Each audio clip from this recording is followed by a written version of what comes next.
दोस्तों, अगर आपको अपने एटीट्यूड में बदलाव लाना है तो आपको अपनी सोच को बदलना होगा और ऐसा करने से आपको नेम, फेम, इज्जत और शोहरत सब कुछ मिल जाएगा। आपको अपनी लाइफ में हैप्पीनेस मिल जाएगी। लेकिन ये सब होगा कैसे और इसके लिए क्या करना होगा? इसके लिए आपको इस किताब की समरी को सुनना और इस किताब को पढ़ना होगा। दोस्तों, जरा सोचिए कि दो व्यक्ति जब एक सुबह उठते हैं तो वे कमरे से बाहर देखते हैं और पाते हैं कि आसमान में काले बादल छाए हुए हैं और तेज बारिश होने वाली है। ऐसे में वो दोनों क्या सोच रहे होंगे? पहला व्यक्ति, अरे यार कितना बेकार दिन है आज का, आज पूरा दिन धूप नहीं निकलेगी, मेरा तो मूड ही खराब हो गया, आज मैं कहीं नहीं जा पाऊंगा। ये सोचकर वह पूरा दिन कमरे में पड़ा रहता है और उस दिन कुछ और काम नहीं करता और पूरे दिन अपनी किस्मत को कोसता रहता है। दूसरा व्यक्ति, अरे वाह कितना सुहाना मौसम है, इस बारिश से मौसम ठंडा हो जाएगा और वैसे भी आज बारिश की सख्त जरूरत थी। चलो आज तो बाहर नहीं जा पाऊंगा, लेकिन अपने इंडोर के पेंडिंग काम निपटा लेता हूँ। इसके बाद वो सारा काम निपटाने लग जाता है। दोस्तों, इन दोनों व्यक्तियों में हमने देखा कि इनके सामने सेम सिचुएशन थी, लेकिन इनके सोचने का नजरिया एकदम अलग था। इसे कहते हैं एटीट्यूड। पहले व्यक्ति का एटीट्यूड बिल्कुल नेगेटिव था, लेकिन दूसरे व्यक्ति का एटीट्यूड एकदम पॉजिटिव था। ऐसे ही दूसरे किस्म के लोग लाइफ में आगे बढ़ते रहते हैं और अपने गोल को हासिल करते हैं। लाइफ की हर अच्छी से अच्छी और बुरी से बुरी परिस्थिति में पॉजिटिव रहना ही आपको खुशहाल और सफल बनाता है। दोस्तों, सफलता हमारे दिमाग से शुरू हो जाती है। अगर हम मान लेते हैं कि हमें 9 से 5 की जॉब करनी है तो हम उसी में फंसे रह जाते हैं और कभी भी बड़ा आदमी नहीं बन पाते, क्योंकि हमारा गोल इतना ही छोटा होता है। इसके विपरीत अगर हम ये सोचते हैं कि एक दिन मुझे बहुत बड़ी कंपनी का मालिक बनना है, तो आप उसी तरफ अपना एफर्ट लगाना शुरू कर देंगे, जिससे कि आप अपने गोल के बेहद नजदीक लगातार जाते रहेंगे और उसके एक दिन नजदीक पहुंच जाओगे। हम अपने दिमाग में क्या सोचते रहते हैं, हमारी मेंटालिटी क्या होती है, इसी को हम एटीट्यूड कहते हैं। Lesson 1, your attitude is your window to the world. हम इस दुनिया को अपनी आंखों से देखने के बजाय अपनी सोच और नजरिए से देखते हैं, जिससे हमारे एटीट्यूड का पता चल जाता है। एटीट्यूड एक खुली खिड़की की तरह है, जिसे जिस तरह से बचपन में ये खिड़की साफ और खुली होती है, ऐसे ही हमारा एटीट्यूड पॉजिटिव होता है। आपने देखा होगा कि बचपन में हमारे पास पैसे या कुछ भी जरूरी चीजें न होने के बावजूद भी हमें कोई चिंता नहीं होती। हम हर समय खुश रहते हैं, लेकिन धीरे धीरे इन खिड़कियों पर वक्त की धूल आकर लग जाती है। समय जैसे जैसे आगे बढ़ता है, हमारी लाइफ में कई चीजें होती रहती हैं, जैसे criticism, radical, rejection and disappointment जैसी नेगेटिव परिस्थितियाँ फूल की तरह हमारी लाइफ की खिड़कियों में जमा होती रहती हैं, जिससे हमारा एटीट्यूड साफ सुथरा नहीं रहता और हम नेगेटिव एटीट्यूड की तरफ बढ़ जाते हैं। हमें अपनी लाइफ की जिम्मेदारी बना लेनी चाहिए कि लाइफ की इस विंडो पर हमें धूल कभी नहीं जमने देना है। Lesson number 2, you are a human magnet. लेखक के अनुसार हम एक चुंबक की तरह है। अगर हम अपने अंदर पॉजिटिव चीजों को रखेंगे तो हम पूरे समय अपने आसपास पॉजिटिविटी ही महसूस करेंगे और उसी को आकर्षित करते हैं। जैसा हमारा थॉट होगा वैसा ही हमारा पूरा दिन बीतेगा। अगर पूरे दिन हम अपने लक्ष्य के बारे में सोचते रहते हैं तो एक दिन हम उस लक्ष्य को हासिल कर लेते हैं। लेकिन यदि हम नेगेटिव चीजों के बारे में सोचते रहते हैं तो लाइफ में कई नेगेटिव चीजें को हम अपनी ओर आकर्षित करते रहेंगे और हमें नेगेटिव चीजें ही मिलती जाएंगी। हमें अपने डोमिनेट थॉट्स को हमेशा पॉजिटिव रखना चाहिए और उन्हें बार बार दोहराते रहना चाहिए। इससे हमारा एटीट्यूड हमेशा पॉजिटिव बना रहता है। Lesson number 3, picture your way to success. बचपन में हमारे दिमाग में काफी बड़े बड़े सपने होते हैं जिन्हें हम समय पर हासिल करना चाहते हैं, लेकिन वक्त के साथ हम अपने सपनों को भूल जाते हैं और अपनी उन क्षमताओं को खो देते हैं। बचपन में हमें बहुत बड़ा बनने की आदत होती है और हमें इस आदत को बरकरार रखना होगा। हमें खुद को अपनी सफलता हासिल करते हुए देखना चाहिए। अगर आपको सिंगर बनना है तो खुद को हजारों के सामने गाते हुए देखें। अगर आप एक्टर बनना चाहते हैं तो अपने फिल्मों के पोस्टर लगते हुए देखें। अपने आप को इस कामयाबी के शिखर पर बार बार पहुंचते हुए देखें और इसे लगातार दोहराते रहें। इससे आपको अपने एटीट्यूड को बनाए रखने में काफी हद तक मदद मिलेगी। Lesson number 4, make a commitment and you will move mountain.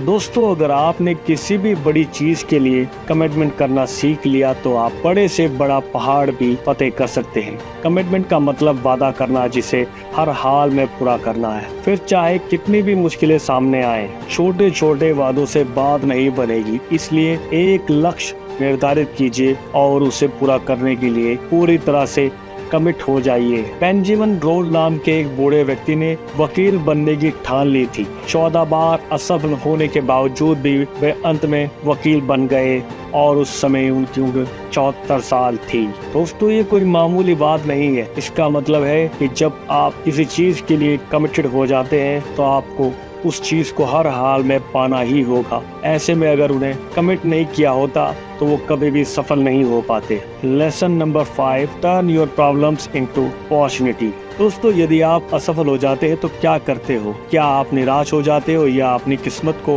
कोसते रहते हो या फिर अपनी गलतियों से सीख कर आगे बढ़ जाते हो? बहुत लोग नेगेटिव एटीट्यूड की वजह से पहले वाला बर्ताव करते हैं। इससे वे अपनी मनचाही सफलता हासिल नहीं कर पाते, लेकिन दूसरे वाला पॉजिटिव एटीट्यूड रखें तो व्यक्ति बहुत कुछ हासिल कर लेता है। हमें हर असफलता कुछ न कुछ सिखाकर जाती है। उससे लेसन सीख कर हमें आगे बढ़ते रहना चाहिए। नेपोलियन ने कहा था कि बुरे वक्त में अच्छे भविष्य के बीच छुपे होते हैं, इसलिए बुरे वक्त में घबराइए नहीं बल्कि पॉजिटिव एटीट्यूड बनाए रखिए। Lesson number 6, your word blaze a trail. हमारे शब्दों में बहुत शक्ति होती है। यही शब्द हमारा भविष्य बना भी सकते हैं और बर्बाद भी कर सकते हैं। एक छोटा सा शब्द कई लोगों को प्रभावित कर देता है। जैसे बड़े बड़े नेता लोग सिर्फ एक भाषण से पूरी जनता को अपनी ओर खींच लेते हैं और इलेक्शन जीत लेते हैं। लेखक ने एक कॉन्सेप्ट बताया है जिस पर हमारा दिमाग काम करता है। Words, believe, action and result. जब आप कुछ भी शब्द बोलते हैं तो आपके अंदर वैसा ही विश्वास बन जाता है, फिर आप वैसा ही काम करने लगते हैं और आपको रिजल्ट भी वैसा ही मिलता है। अगर आपने ठान लिया कि आपको बहुत बड़ा खुद का बिजनेस करना है तो ये बोले गए शब्द आपके अवचेतन मन में नोट कर लिए जाते हैं और फिर ये बिलीव बन जाते हैं और आप अपनी सफलता की ओर आगे बढ़ने लगते हैं और उस दिशा में काम करता रहता है। आपका अवचेतन मन बहुत ब्रेन स्टॉर्मिंग करने लग जाता है और नए आइडियाज ढूंढने लग जाता है।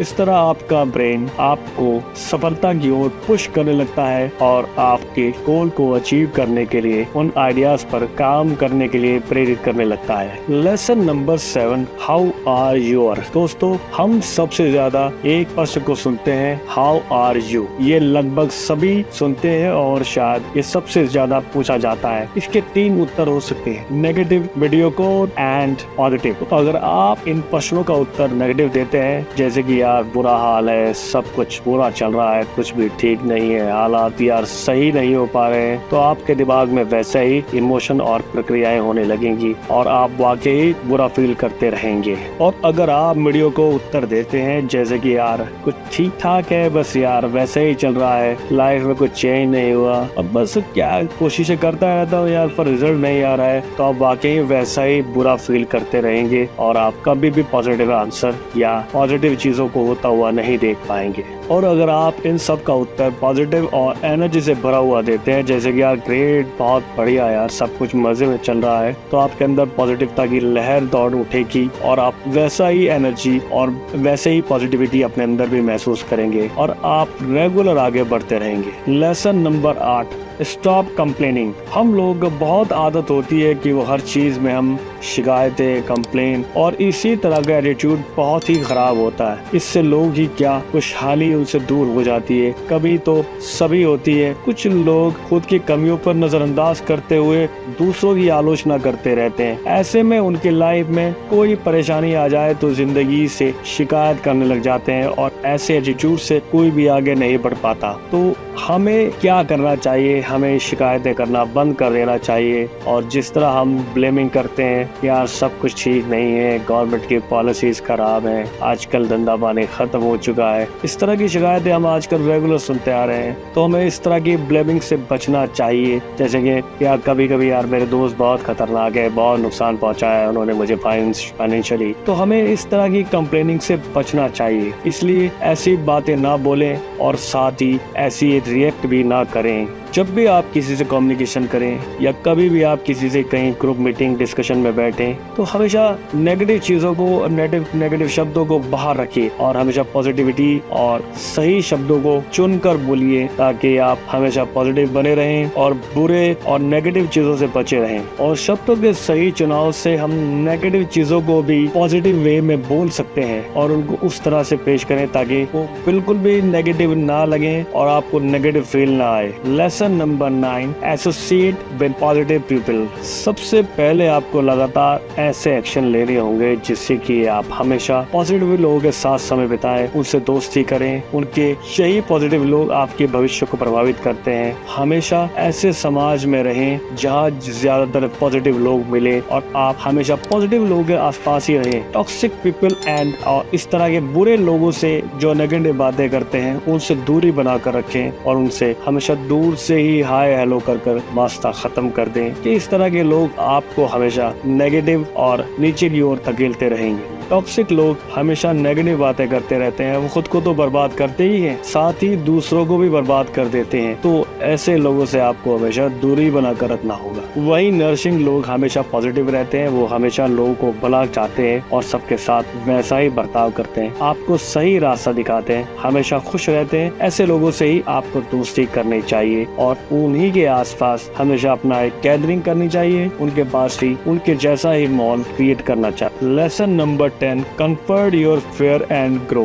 कुछ लोग डर के जीते हैं और वो कभी उस फेयर का सामना नहीं करते, इसलिए हमेशा पीछे ही रह जाते हैं। कुछ सामान्य तरह के डर हम सभी में होते हैं, जैसे कि पब्लिक स्पीकिंग का डर, जॉब चेंज करने का डर, कुछ नया बिजनेस करने का इत्यादि डर। ये सभी डर फेयर्स हमारे अंदर पाए जाते हैं और इनको किस तरह से डील किया जाए और किस तरह अपने फेयर को कॉन्कर किया जाए। अगर आप अपने इन डरों से भागते हैं तो उठिए और इन डरों का सामना कीजिए। डरोगे तो दोस्तों कभी भी आगे नहीं बढ़ पाओगे और दिमाग की उपज है, असल में इसका कोई वजूद नहीं है। यदि पब्लिक स्पीकिंग से डरते हो तो किताबें पढ़िए, दोस्तों से ग्रुप में बात करिए और अपने कॉलेज या ऑफिस में हर एक्टिविटी में भाग लें तो आपका डर धीरे धीरे निकलना शुरू हो जाएगा और आप अपने पब्लिक स्पीकिंग के डर को कॉन्कर कर पाओगे। इस तरह से अगर आपको तैरने से डर लगता है तो धीरे धीरे तैरना सीखिए और जब आप रेगुलर उसकी प्रैक्टिस करेंगे तो एक दिन आप अपने तैरने के डर को भी कॉन्कर कर पाएंगे और उस डर से बाहर निकल पाएंगे।